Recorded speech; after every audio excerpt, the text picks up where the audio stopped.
السلام علیکم ورحمۃ اللہ وبرکاتہ۔ الحمد للہ رب العالمین واشہد ان لا الہ الا اللہ وحدہ لا شریک لہ واشہد ان محمدا عبدہ ورسولہ صلی اللہ تعالی علیہ وآلہ وسلم۔ اعوذ باللہ من الشیطان الرجیم، بسم اللہ الرحمن الرحیم۔ وَإِذْ أَخَذْنَا مِيثَاقَ بَنِي إِسْرَائِيلَ لَا تَعْبُدُونَ إِلَّا اللَّهَ وَبِالْوَالِدَيْنِ إِحْسَانًا وَذِي الْقُرْبَى وَالْيَتَامَى وَالْمَسَاكِينِ وَقُولُوا لِلنَّاسِ حُسْنًا وَأَقِيمُوا الصَّلَاةَ وَآتُوا الزَّكَاةَ ثُمَّ تَوَلَّيْتُمْ إِلَّا قَلِيلًا مِّنكُمْ وَأَنْتُمْ مُعْرِضُونَ۔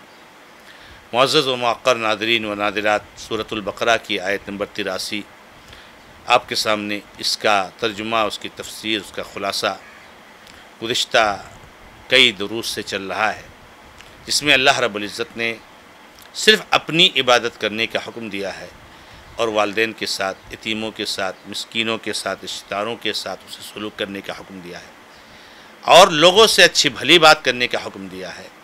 اور یہاں تک آپ سے گزشتہ درس میں گفتگو ہو چکی ہے۔ آج کے درس میں جو اللہ رب العزت نے یہاں فرمایا وَأَقِیمُوا الصَّلَاةَ، اور نماز قائم کرو، اور نماز قائم کرو۔ نماز ہم اور آپ جانتے ہیں کہ وہ عبادت ہے جس کا آغاز تکبیر تحریمہ سے ہوتا ہے اور سلام پر ختم ہوتا ہے۔ یہ وہ عبادت ہے جسے اللہ رب العزت نے اپنے حبیب محمد رسول اللہ صلی اللہ علیہ وسلم کو معراج میں تحفہ کے طور پر دیا۔ نبی صلی اللہ علیہ وسلم کو اللہ تعالیٰ نے نماز فرض کرنے کے لیے 7ویں آسمان کے اوپر بلایا اور نماز کا تحفہ دیا۔ ہمیں اور آپ کو معلوم ہے کہ یہ نماز وہ عبادت ہے کہ جب نبی صلی اللہ علیہ وسلم پر اللہ رب العزت نے فرض کیا اور یہ تحفہ دیا تو 50 وقت کی نمازیں فرض کی تھی۔ نبی علیہ السلام یہ 50 وقت کی نمازوں کا تحفہ لے کر چلے۔ موسیٰ علیہ السلام سے ملاقات ہو گئی تو موسیٰ علیہ السلام نے کہا اے محمد صلی اللہ علیہ وسلم، اللہ نے کیا تحفہ دیا تو نبی صلی اللہ علیہ وسلم نے کہا کہ 50 وقت کی نمازیں فرض کی۔ موسیٰ علیہ السلام نے کہا جاؤ اپنے رب سے سفارش کرو، گزارش کرو کہ کم کر دے، مجھے تجربہ ہے اس سلسلے میں، لوگ اس کے لیے بہت کوتاہی کا معاملہ کریں گے اور لوگ اس کو ادا نہیں کر پائیں گے۔ اللہ کے نبی صلی اللہ علیہ وسلم اللہ رب العزت سے درخواست کرنے لگے کہ اے رب العزت کم کر دے۔ اللہ تعالیٰ نے 5 نمازیں کی۔ پھر آئے، پھر موسیٰ علیہ السلام نے وہی بات کہی، پھر آپ گئے اللہ تعالیٰ سے کم کرنے کے لیے، کہا اللہ نے 5 نمازیں کم کی۔ ایسے ہوتے کرتے معاملہ 5 تک پہنچا۔ موسیٰ علیہ السلام نے کہا ایک بار اور کہو اللہ تعالیٰ سے، لیکن اللہ رب العزت نے کہا کہ بس اب میرے پاس بات نہیں بدلے گی، یہ 5 وقت سے کم نہیں ہوگی۔ لیکن نبی صلی اللہ علیہ وسلم کو وہ خوشخبری سنائی جس کو سن کر ایک نمازی کا سینہ پھول جاتا ہے۔ کیا فرمایا؟ اے محمد، یہ 5 وقت کی نمازیں میں نے تم پر فرض کی ہیں، لیکن اس 5 وقت میں ہم نے جو ثواب رکھا ہے وہ 50 وقت کا ہے۔ یعنی نمازوں کی تعداد تو ہم نے کم کر دی 50 سے 5، لیکن ثواب وہی ہے جو 50 نمازوں کا تھا، ثواب ہم نے نہیں کیا۔ اللہ اکبر!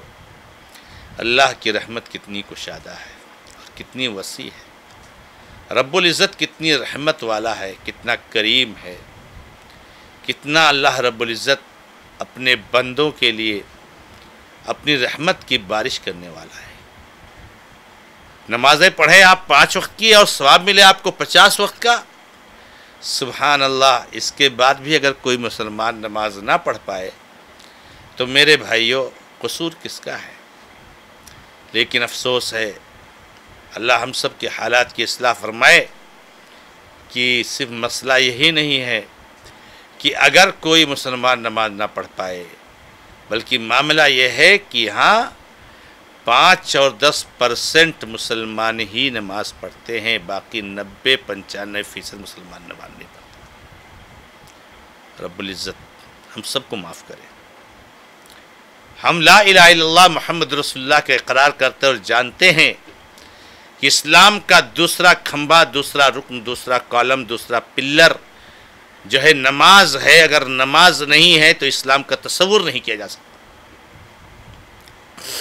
سچ کہا تھا عمر رضی اللہ تعالیٰ عنہ نے، لا حد فی الاسلام لمن ترک الصلاۃ، جس نے نماز چھوڑ دی اس کا اسلام میں کوئی حصہ ہی نہیں۔ اللہ کے نبی علیہ السلام نے فرمایا، الصلاۃ عماد الدین فمن ہدمها ہدم الدین، نماز یہ دین کا کھمبا ہے، جس نے اس کو گرا دیا اس نے دین کو گرا دیا۔ اللہ کے نبی علیہ السلام نے فرمایا تھا، العہد الذی بیننا وبینہم الصلاۃ فمن ترکہا فقد کفر، ہمارے ان کے بیچ میں جو چیز فرق کرنے والی ہے وہ نماز ہے، جس نے اس کو چھوڑ دیا اس نے کفر کیا۔ اللہ کے نبی محمد رسول اللہ صلی اللہ علیہ وسلم نے فرمایا، بین الرجل وبین الشرک والکفر ترک الصلاۃ، ایک آدمی کے بیچ میں اور کفر اور شرک کے بیچ میں جو چیز حد فاصل ہے وہ نماز ہے۔ نماز چھوڑ دیا کافر اور مشرک ہو گیا، نماز پڑھ رہا ہے مسلمان ہے۔ اللہ کے نبی علیہ السلام سے جب پوچھا گیا نماز کے بارے میں، بہت ساری حدیثیں ہیں میرے بھائیوں، اسی لیے صحابہ کرام رضی اللہ تعالیٰ اجمعین کے بارے میں شقیق بن سلمہ روایت فرماتے ہیں رحمہ اللہ کہ اللہ کے نبی صلی اللہ علیہ وسلم کے صحابہ سوائے نماز کے چھوڑنے کو کسی اور چیز کو کفر نہیں سمجھتے، نماز چھوڑنے والے کو کافر مانتے تھے۔ اور میرے بھائیوں، بہت سارے علماء، بہت سارے ائمہ، بہت سارے محدثین بہت ساری حدیثوں کی بنیاد پر اس بات کی وضاحت صراحت کر چکے ہیں، کرتے آ رہے ہیں کہ نماز نہ پڑھنے والا کافر ہے۔ نماز قیامت کے دن آپ کے لیے روشنی ہے، نماز یہ قیامت کے دن آپ کے لیے حجت، برہان اور دلیل ہے۔ اللہ کے نبی علیہ السلام فرماتے ہیں کہ 5 وقت کی نمازیں اللہ نے فرض کی، جو ان کو اچھی طریقے سے ادا کرے گا، ان کے رکوع، خشوع، خضوع، قیام، ساری چیزوں کو پورا کرے گا، یہ نمازیں اس کے لیے حجت ہوں گی، اس کے لیے برہان ہوں گی، اور قیامت کے دن نجات کا ذریعہ ہوں گی۔ اور جو ان کو ضائع کر دے گا اس کے لیے کوئی حجت نہیں ہوگی، کوئی روشنی نہیں ہوگی۔ وَحُشِرَ مَعَ قَارُونَ وَفِرْعَوْنَ وَحَامَانَ، اور اس کا حشر نعوذ باللہ قارون کے ساتھ، حامان کے ساتھ، اور ابی بن خلف کے ساتھ، حامان کے ساتھ، فرعون کے ساتھ ہو۔ یہ جہنمیوں کے سردار ہیں۔ نماز یہ منافقت کی علامت ہے۔ نماز پڑھنا بھاری منافقوں کے لیے ہوتا ہے، مومن کے لیے نہیں ہوتا ہے۔ وَإِنَّهَا لَكَبِيرَةٌ إِلَّا عَلَى الْخَاشِعِينَ، یہ نماز بھاری ہے مگر ان لوگوں کے لیے آسان ہے جن کے دل میں اللہ کا ڈر ہے۔ جن کے دل میں اللہ کا ڈر ہے ان کے لیے نماز بھاری نہیں۔ اللہ کے نبی علیہ السلام فرماتے ہیں، عشاء اور فجر کی نماز منافقوں کے لیے سب سے بھاری ہے۔ میرے بھائیوں، اگر عشاء اور فجر کی نماز مشکل لگے، بھاری لگے، تو وہ ایسا آدمی منافق ہوتا ہے۔ اگر کسی کو 5 وقت کی نمازیں بھاری لگے تو کہاں کا انصاف ہے کہ وہ پکا مومن ہوگا۔ میرے بھائیوں، اللہ کا خوف کھانا چاہیے۔ آج جو نماز کے تعلق سے حالت ہے اور نماز کے ساتھ جو ہمارا رویہ ہے، یاد رکھیے میرے بھائیوں، آج جن حالات کا ہم سامنا کر رہے ہیں، جن حالات سے ہم گزر رہے ہیں، اس میں نماز کے چھوڑنے کا بہت بڑا دخل ہے۔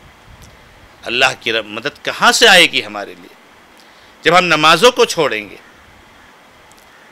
یا الذین آمنوا استعینوا بالصبر والصلاۃ ان اللہ مع الصابرین، اے مومنو، نماز اور صبر کے ذریعے سے اللہ کی مدد طلب کرو۔